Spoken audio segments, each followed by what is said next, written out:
ఓం సాయిరాం. బాబా భక్తులందరికీ కూడా నమస్కారం అండి. అందరూ కూడా సుఖంగా, సంతోషంగా, ఎప్పుడూ కూడా ఆనందంగా ఉండాలి అని చెప్పి ఆ బాబాగారి తరపున నేను కూడా మనస్ఫూర్తిగా కోరుకుంటున్నాను.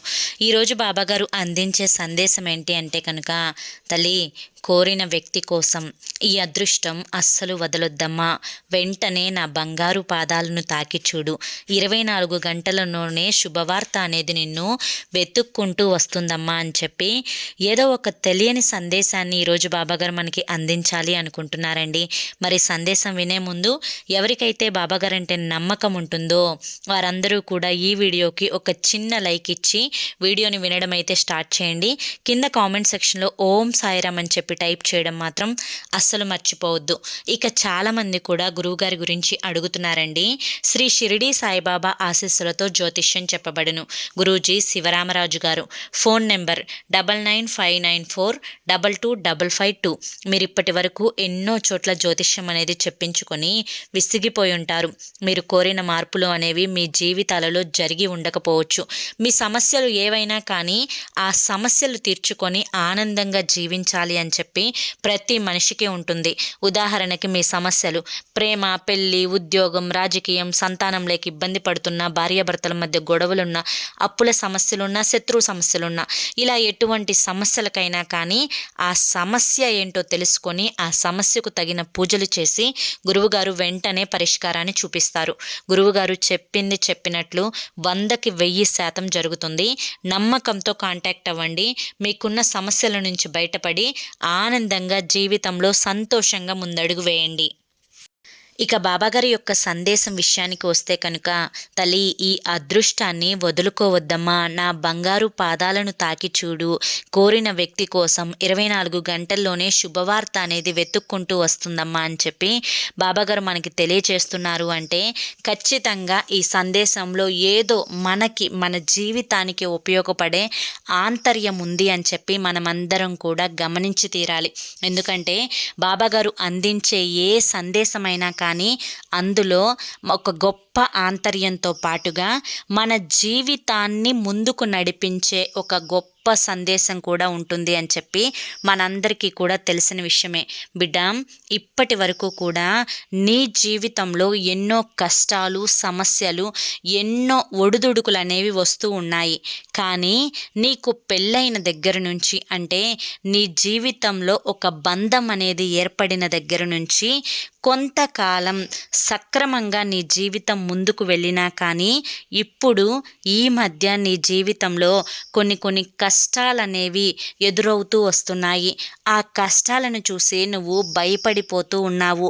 నీ యొక్క భవిష్యత్తును తలుచుకొని నాకేం జరుగుతుందో, నా భర్త లేదా నా భార్య అసలు నన్ను నిజంగా ప్రేమిస్తున్నారా, నన్ను నిజంగా ఇష్టపడుతున్నారా, నన్ను ప్రేమగా ఎందుకు దగ్గరికి తీసుకోవడం లేదు, నాతో ప్రేమగా ఎందుకు మాట్లాడడం లేదు, తను చేసే ఉద్యోగం గురించి కానీ, వ్యాపారం గురించి కానీ, తనకి వచ్చే లాభ నష్టాల గురించి కానీ నాతో ఎందుకు పంచుకోవడం లేదు, అంటే నాతో ఎందుకు షేర్ చేసుకోవడం లేదు, తను ఎందుకు నా దగ్గర ఇంత సైలెంట్గా ఉంటున్నాడు, ఇది వరకు ఉన్నంత ఇష్టం నా దగ్గర అతనికి ఎందుకు, ఆ ఇష్టత అనేది నా మీద ఎందుకు చూపించడం లేదు అని చెప్పి ఎన్నో రకాల ప్రశ్నలు అనేవి నీ మనసులో మెదలాడుతూ ఉన్నాయి.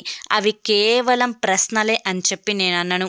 ఎందుకంటే నువ్వు అందరిలో ఉన్నావు కానీ ఒంటరిగా జీవిస్తూ ఉన్నట్లుగా ఉన్నావు. ఏదో కోల్పోయినట్లుగా, నీకంటూ ఎవ్వరూ లేనట్లుగా ఒక ఒంటరి జీవితంలో గడుపుతూ ఉన్నావు. ఈ ఒంటరి జీవితం ఎందుకు నువ్వు గడపాల్సి వస్తుందో నేను నీకు ఇప్పుడే చెప్తాను. ఇది విన్న తరువాత ఈ రోజు నుంచి నీకు ఒంటరితనం అనే ఫీలింగే రాకుండా ఉంటుంది. అంతేకాకుండా నువ్వు కోరిన వ్యక్తి, అంటే నీ భర్త లేదా నీ భార్య, ఈ విషయాలలో నీతో ప్రేమగా ఉంటూ నిన్ను ఆప్యాయతగా దగ్గరికి తీసుకొని తను నిన్ను చాలా ఇష్టంగా చూసుకునే ఒక మంచి మాట నేను నీకు ఈరోజు చెప్తాను.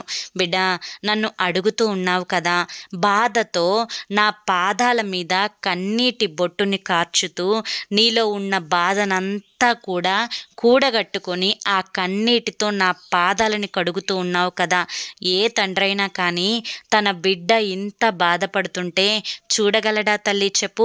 కనుకనే నీ యొక్క కష్టాన్ని తీర్చడానికి, నీ యొక్క బాధను తీర్చడానికి, నీ ముఖంలో ఇదివరకు ఉన్న సంతోషాన్ని చూడడానికి ఈ తండ్రి ఎదురు చూస్తూ ఉన్నారమ్మా.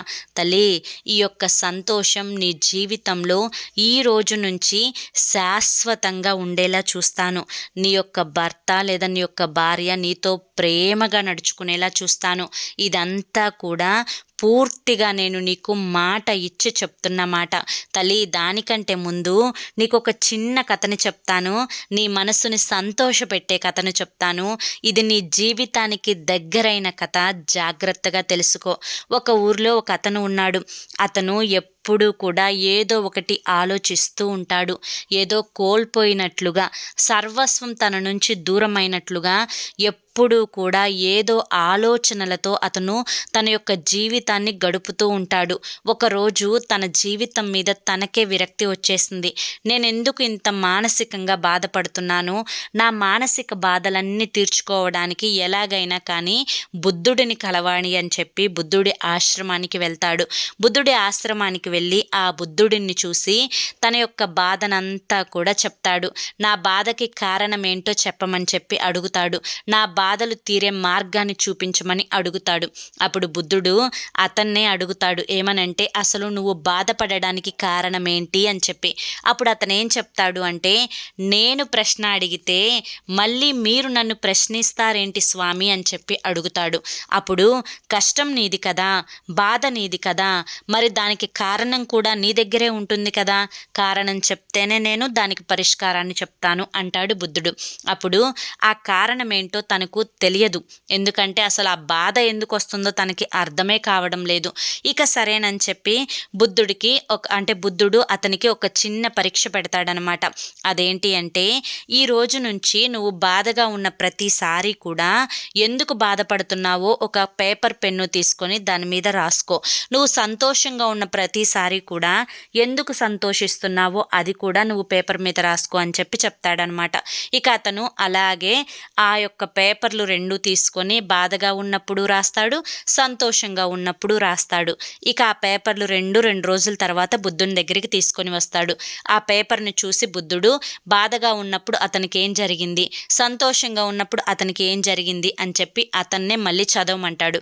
అతను చదివి దానికి కారణాలు చెప్పమంటాడు.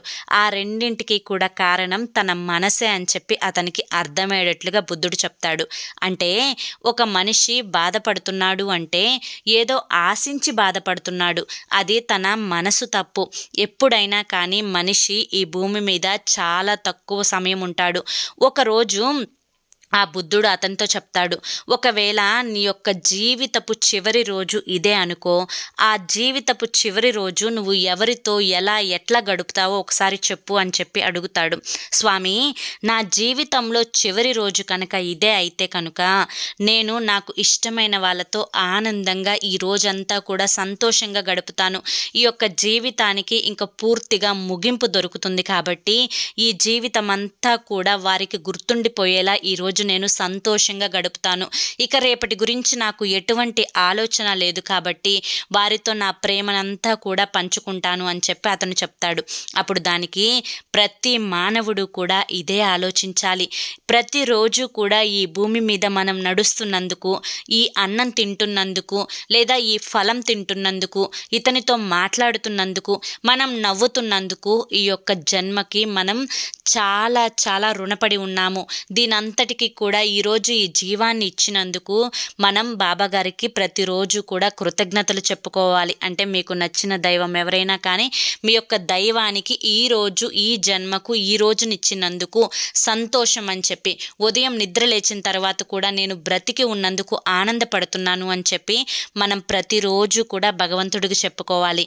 అలాగే రేపటి గురించి ఆలోచన లేకుండా ఎప్పుడు ఏ ప్రాణం ఎందుకు పోతుందో కూడా ఎవ్వరికీ తెలియదు. కనుక ఈ రోజే చివరి రోజు అన్నట్లుగా సంతోషంగా అందరితో ఆనందంగా గడపాలి. అది తెలుసుకున్నప్పుడే ప్రతి మనిషికి కూడా ఏ బాధ ఉండదు, ఏ స్వార్థం ఉండదు, ఏ కోరిక ఉండదు, ఏ దిగులు ఉండదు, ఏ కష్టం ఉండదు అని చెప్పి బుద్ధుడు అతనికి చెప్తాడు. అదంతా కూడా చెప్తున్నప్పుడు అతనికి కళ్ళలో నీళ్ళు వచ్చేస్తాయన్నమాట. నిజమే కదా, ఇదంతా కూడా వాస్తవమే కదా.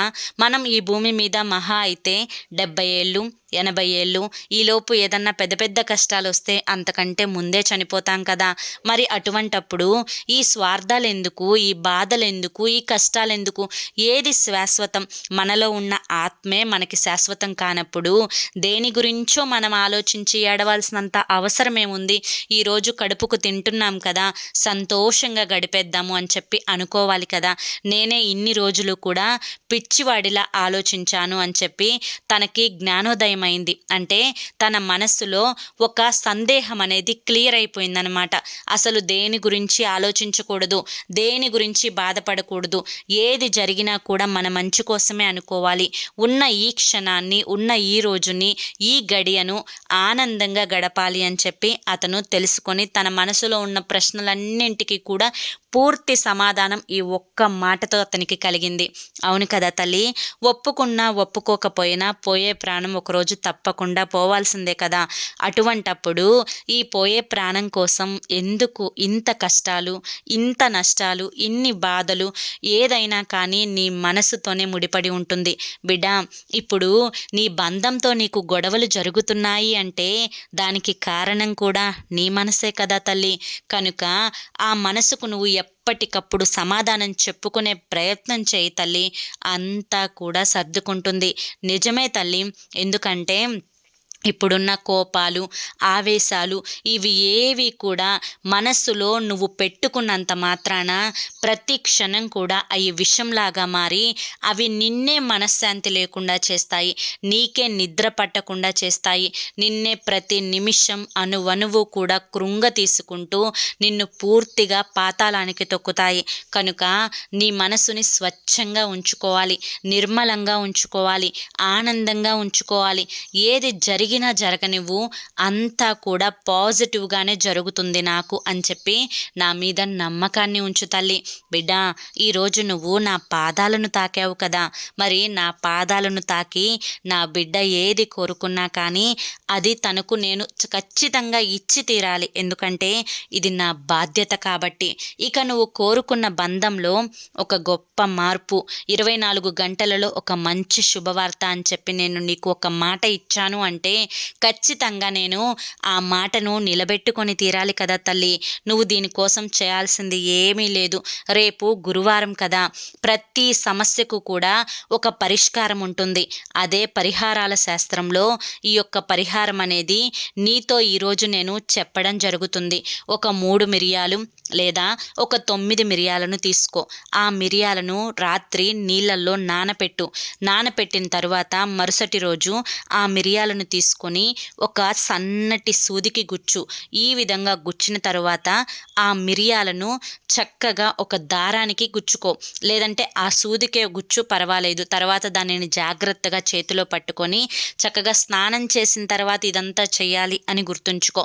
ఇక ఆ మిరియాలను చేతిలో పట్టుకొని 3 లేదా 9 ఈ మిరియాలను చేతిలో పట్టుకొని నీ యొక్క సంకల్పం ఏదైతే ఉందో, నీ భర్త నీకు నచ్చినట్లుగా నడుచుకోవాలి, లేదా నీ భర్త పరస్త్రీ వ్యామోహంలో పడి నిన్ను పట్టించుకోకపోతే అతను ఆ యొక్క వ్యామోహం నుంచి బయటపడి మునుపటిలాగా నిన్ను ప్రేమగా చూసుకోవాలి, లేదా నీ బిడ్డలను ప్రేమగా చూసుకోవాలి, నీకు ఇంట్లో ఖర్చులకు చక్కగా ఇవ్వాలి, తన మనసు మారాలి, నీ దగ్గరకు రావాలి, నిన్ను జాగ్రత్తగా చూసుకోవాలి, నీకు నచ్చినట్లుగా ఉండాలి, మీ ఇద్దరి మాట ఒకటే అయి ఉండాలి. ఇవన్నీ కూడా ప్రతి మనిషికి, నీకే కాదు తల్లి, ప్రతి మనిషికి కూడా ఉండే చాలా సర్వసాధారణమైన కోరికలు. ఇవి కూడా ఖచ్చితంగా నెరవేర్చుకోకపోతే ఆ మనిషి యొక్క పుట్టుకకు, అంటే ఆ మనిషి యొక్క బ్రతుకుకు ఒక విలువ ఉండదు, ఒక మనశ్శాంతి ఉండదు. కనుక నీ యొక్క సంకల్పాన్ని ఆ మిరియాలు చేతిలో పట్టుకొని చెప్పుకున్న తర్వాత ఒక పేపర్ తీసుకొని చక్కగా ఆ మిరియాలను కాల్చేసేయాలి. లేదా నువ్వు నిప్పు మీద అంటే ఒక క్యాండిల్ని వెలిగించుకొని పేపర్ మీద ఆ మిరియాలను చక్కగా కాల్చివేసేయాలి. ఆ విధంగా కాల్చిన తర్వాత మసి వస్తుంది కదా తల్లి, బూడిద వస్తుంది కదా, దాన్ని తీసుకొని నువ్వు పారే నీటిలో వదిలేసేయాలి. ఇలా చేసిన తరువాత నువ్వు ఏదైతే సంకల్పాన్ని నీ మనసులో అనుకొని ఇది చేశావో ఆ సంకల్పం అనేది నీకు ఖచ్చితంగా 24 గంటల్లోనే తీరిపోతుంది. ఇది వాస్తవం తల్లి, నమ్మకంతో చెయ్యి. నీకు ఖచ్చితంగా ఒక పరిష్కారం అనేది తప్పకుండా కనిపిస్తుంది. ఇక నువ్వు దేని గురించి కూడా ఆలోచించాల్సిన అవసరం లేదు. నీ జీవితంలో నీ ఎదుగుదలకు నీకు ఏదైతే అవసరం అవుతుందో కేవలం నువ్వు ఇకపై దాని మీద మాత్రమే దృష్టి పెట్టు. ప్రతి మనిషికి కూడా కష్టం, శ్రమ ఇవన్నీ చేసేవారికి మాత్రమే జీవితంలో ఒక గొప్ప స్థాయికి చేరుకునే అదృష్టం దక్కుతుంది. అటువంటి అదృష్టం దక్కాలి అన్నా కానీ తనకు ఖచ్చితంగా భగవంతుని యొక్క ఆశీర్వాదం అనేది ఉండి తీరాలి. కనుక నా ఆశీర్వాదం అనేది నీకు ఎల్లప్పుడూ కూడా ఉంటుంది. నీకు ఆ అదృష్టాన్ని కూడా నేను ఎప్పుడూ ప్రసాదిస్తూనే ఉంటాను. ఇక నువ్వు చేయాల్సిందల్లా కూడా నువ్వు ఏది చేస్తే జీవితంలో గొప్పగా ఎదుగుతావు అనేది మనసులో పెట్టుకొని అది చేసే ప్రయత్నం చెయ్యి. తప్పకుండా నీకు విజయం అనేది దక్కి తీరుతుంది తల్లి అని చెప్పి ఈరోజు బాబాగారు మనకి చాలా చక్కటి సందేశాన్ని అందించారండి. మరి బాబాగారు పాదుకలను తాకి మీరు ఏదైతే సంకల్పించుకున్నారో, బాబాగారు చెప్పినట్లుగా ఏ పరిహారం అయితే చేయాలి అనుకుంటున్నారో అది అంటే ఏ పరిహారం ఇప్పుడు బాబాగారు చెప్పారో అది కనుక చేస్తే తప్పకుండా మీ బంధంలో ఒక గొప్ప మార్పు జరుగుతుంది. మీరు కోరుకున్న వ్యక్తి తప్పకుండా మీ సొంతం అవుతారు. అంతేకాకుండా ఈ యొక్క పరిహారం కేవలం గురువారం మాత్రమే కాకుండా ఆదివారం పూట చేసుకున్నా కానీ మీకు శుభ ఫలితాలు అనేవి కలుగుతాయి. మరి ఈ సందేశం మీ అందరికీ కూడా నచ్చింది అనుకుంటున్నాను. నచ్చింది అనిపిస్తే చూసి వెళ్ళే వాళ్ళు తప్పకుండా ఒక చిన్న లైక్ ఇవ్వండి. మొదటిసారి సాయి పిలుపు ఛానల్లోకి వచ్చినట్లయితే సబ్స్క్రైబ్ చేసుకొని సపోర్ట్ చేయండి. మరి కొంతమంది బాబా భక్తులకు ఈ వీడియోని షేర్ చేయండి. రేపు మరొక మంచి సందేశంతో తప్పకుండా కలుసుకుందాం. అంతవరకు కూడా బాబా ఆశీస్సులు అనేవి మీపై ఉండాలి అని చెప్పి మనస్ఫూర్తిగా కోరుకుంటూ సర్వేజన సుఖినో భవంతు. ఓం సాయిరామ్.